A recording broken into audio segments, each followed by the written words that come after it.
பிரதமர் மன்மோகன் சிங்குக்கு காங்கிரஸ் தலைவர் சோனியா காந்தி நேற்று பிரிவு உபசார விருந்து கொடுத்தார்.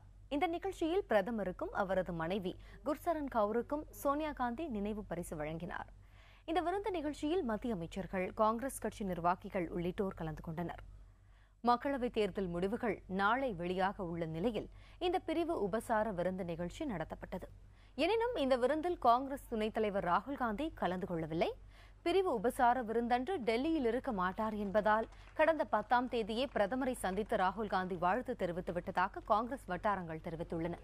இதற்கிடையே வரும் 17ஆம் தேதி குடியரசுத் தலைவர் பிரணப் முகர்ஜியை பிரதமர் மன்மோகன் சிங் சந்தித்து பேசுவார் என தகவல்கள் தெரிவிக்கின்றன.